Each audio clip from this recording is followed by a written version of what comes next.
অমূল্য এখন বড় হয়েছে। সে এন্ট্রান্স স্কুলের ২য় শ্রেণীতে পড়ে।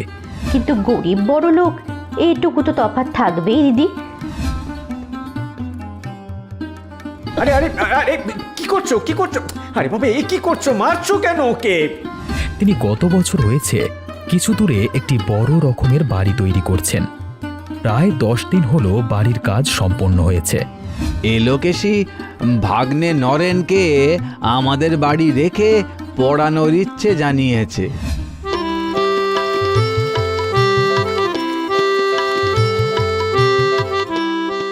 ইনি হলেন এলোকেশী, যাদব এবং মাধবের পিস্তুত বোন। তার শ্বশুরবাড়ি উত্তরপাড়া। আর ইনি হলেন এলোকেশীর স্বামী প্রিয়নাথ। এদের অবস্থা তেমন একটা ভালো না। যাদবকে মাঝে মাঝেই তাদের অর্থ সাহায্য পাঠাতে হতো। প্রিয়নাথ যে সংসার চালানোর জন্য কী কাজ করতেন তা কারোরই জানা ছিল না। এই হলো নরেন, তাদের একমাত্র সন্তান। বয়স 16-17 হবে। সে সর্বদা চওড়া পাড়ের কাপড় ফের দিয়ে পরত এবং দিনের মধ্যে 8-10 বার চুল আঁচড়াত। তার তেরিটা বাস্তবেই দেখবার বস্তু ছিল। কই গো, কোথায় গেলে সব? দেখো দেখো, তোমাদের ভিটেতে অতিথি এসেছে। ঠাকুরছি, নরেন বাবা, কেমন আছো? ভালো আছি। যাও বাবা, মামা মামিদের প্রণাম করো। থাক বাবা, থাক থাক। থাক থাক থাক। মঙ্গল হোক, মঙ্গল হোক। এসো এসো, ঘরে এসো।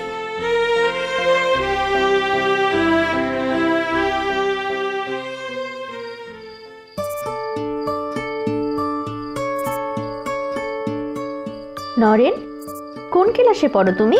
4th class. Royal reader, grammar, geography, arithmetic, আরো কত কি, ডেসিমেল টেসিমেল, ওসব তুমি বুঝবে না মামি। সে কি এক আধখানা বই ছোট বউ, বইয়ের পাহাড়। ও নরেন, কাল বইগুলো বাক্স থেকে বার করে তোমাদের মামিদের একবার দেখিও তো বাবা। আচ্ছা দেখাবো। পাশ করতে এখনো তো ঢের দেরি আছে। দেরি কি থাকতো ছোট বউ, দেরি থাকতো না। এতদিনে একটা কেন 4টে পাশ করে ফেলতে। শুধু মুখ পোড়া মাস্টারের জন্যই হচ্ছে না। সর্বনাশ হোক ওই মাস্টারের। বাছাকে আমার সে যে কি বিষ নজরে দেখে তা সেই জানে। ওকে তো পাশই করায় না, হিংসে করে বছরের পর বছর একটা ক্লাসেই রেখে দিয়েছে। কই, এরকম তো হয় না। হচ্ছে তো, আবার হয় না। মাস্টারগুলো সব একজোট হয়ে ঘুষ চায়। আমি গরিব মানুষ, ঘুষের টাকা কোথা থেকে জোগাড় করব বলো তো? এমন করে কি কখনো মানুষের পেছনে লাগতে আছে? সেটা কি ভালো কাজ? কিন্তু আমাদেরও সব নেই। আমাদের অমূল্য প্রত্যেক বছর কত ভালো ভালো বই প্রাইজ ঘরে আনে, কিন্তু কখনো ঘুষ টুস দিতে হয় না।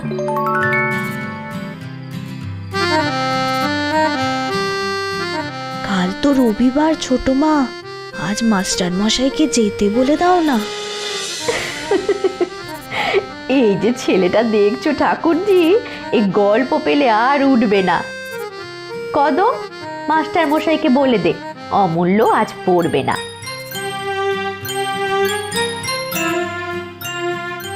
ও কি রে অমূল্য, এত বড় ছেলে হয়ে গেছিস, এখনো মেয়ে মানুষের কোলে গিয়ে বসিস? শুধু এই বুঝি? এখনো রাত্রিরে? বলো না ছোট মা, বলো না। এখনো রাত্রিরে ছোট মার কাছে শোয়ে। শুধু কি শোয় দিদি, এখনো সমস্ত রাত বাদুড়ের মতো আঁকড়ে ধরে ঘুমায়। ছি ছি ছি ছি ছি ছি, তুই কি রে? আচ্ছা, তুই ইংরেজি পড়িস? পড়ে বই কি, স্কুলে ও তো ইংরেজি পড়ে। ইস, ইংরেজি পড়ে? কই ইঞ্জিন বানান করুক তো দেখি, তা কি পারবে? এত সব শক্ত শক্ত কথা ছেলে মানুষে কি বলতে পারে? হ্যাঁ, অমূল্য বানান করে বলতো দেখি। তোমরা সকলে মিলে ওকে লজ্জা দিলে ও কি আর বানান করে? অমূল্য আমার আসছে বছর পাস দেবে। আমাদের মাস্টারমশাই বলেছেন ও 20 টাকা জল পানি পাবে। ওর সেই টাকা দিয়ে ওর কাকার মতো একজোড়া ঘোড়া কিনবে। আমার নরেন্দ্রনাথ কি শুধু লেখাপড়াতেই ভালো?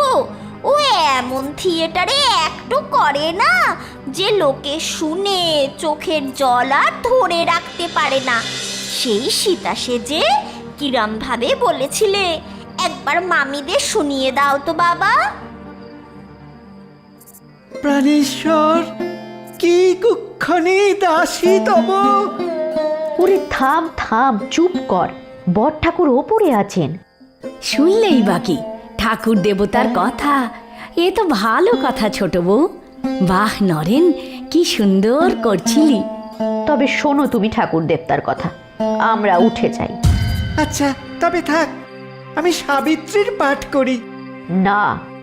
বিন্দুর কণ্ঠস্বরে অন্নপূর্ণা বুঝতে পারল ব্যাপারটা বিন্দুর মোটেই ভালো লাগছে না। এটার ইতি এখানেই টানা দরকার। কিন্তু এলোকেশী নতুন লোক, সে কিছু অনুমান করতে পারল না। আচ্ছা আচ্ছা, এখন থাক। পুরুষেরা বেরিয়ে গেলে একদিন দুপুরবেলা তোর মামিরা শুনবে তোর পালা। শুধু কি তাই, গান বাজনাই বা ও কি কম শিখেছে? হ্যাঁ, দময়ন্তী সেই কেঁদে কেঁদে গানটি একবার করিস তো বাবা, তোর মামিরা শুনলে আর ছাড়তে চাইবে না। এখন করব। বিন্দুর সারা গা জ্বলে উঠল, মুখে কিচ্ছু বলল না সে। আচ্ছা, না না না না, ও গান টানে এখন কাজ নেই, সে না হয় পরে হবেক্ষণ। আচ্ছা, গানটা আমি অমূল্যকে শিখিয়ে দেব। আমি বাজাতেও জানি। তেরে কেটে তাক বাজনা বড় শক্ত মামি। আচ্ছা আচ্ছা, ওই ওই পিতলের হাঁড়িটা দাও তো, দেখিয়ে দি। যা অমূল্য, ঘরে গিয়ে পড়।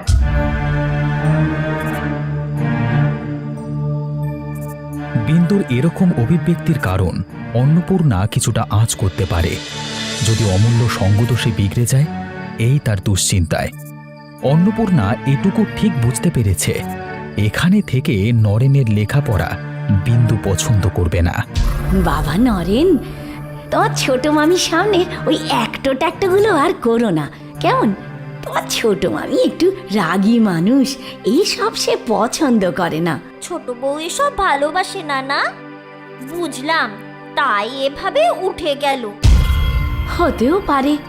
আর একটা কথা বাবা, তুমি নিজে খাওয়া দাওয়া ঠিক করে করবে, পড়াশোনা ঠিক করে করবে, কেমন? যাতে মায়ের দুঃখ কষ্ট ঘোচে সেই চেষ্টাই করবে। তুমি অমূল্যর সঙ্গে বেশি মিশো না বাবা, ও ছেলে মানুষ, তোমার চেয়ে অনেক ছোট। সে তো ঠিক কথা, ও গরিবের ছেলে, গরিবের মতোই থাকা উচিত। তবে কথা যখন একবার তুললে বড় বউ, তাই বলছি, বলি অমূল্যটি বুঝি তোমার কচি খোকা, আর আমার নরেন বুঝি আধ বুড়ো, এক আধ বছরের ছোট বড়কে আর বড় বলে না। আর আমার নরেন কি কখনো বড় লোকের ছেলে দেখেনি নাকি? ওদের থিয়েটারের দলে কত রাজরাজরা ছেলে রয়েছে জানো? না না ঠাকুরজি, সে কথা আমি বলিনি। তাছাড়া কোন কথা বলবে বড় বউ? আমরা বোকা বলে কি এতই বোকা যে সাধারণ কথাটা বুঝতে পারবো না? নেহার দাদা বললেন এখানে থেকে নরেনের লেখাপড়ার কথা, দাদার কথা কি ফেলা যায়? তাই আশা, নইলে আমাদের যেন আর চলছিল না। ভগবান জানেন ঠাকুরজি, আমি সে কথা বলিনি। আমি নরেনকে বোঝাতে চেয়েছিলাম যে পড়াশোনা করে বড় মানুষ হয়ে সে যেন বাপ মায়ের দুঃখ কষ্ট ঘোচাতে পারে। আচ্ছা, তাই হবে। যা নরেন, তুই বাইরে বস গিয়ে, বড় লোকের ছেলের সঙ্গে আর মিশিস না।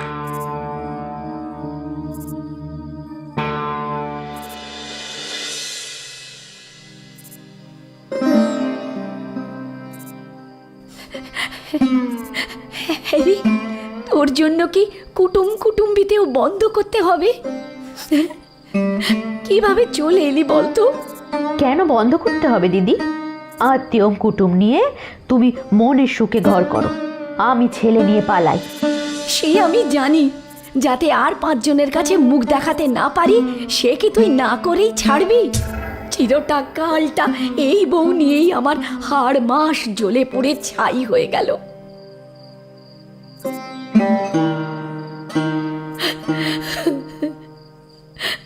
না ঠাকুরপো, তোমরা অন্য কোথাও থাকো গিয়ে, না হয় এই বউকে বিদে করো। আমি আর রাখতে পারবো না, আজ তা স্পষ্ট করে বলে গেলাম। আরে ব্যাপার কি, আবার কি হয়েছে? জানি নে, বড় গিন্নি বলেছে দাও আমাদের বিদায় করে।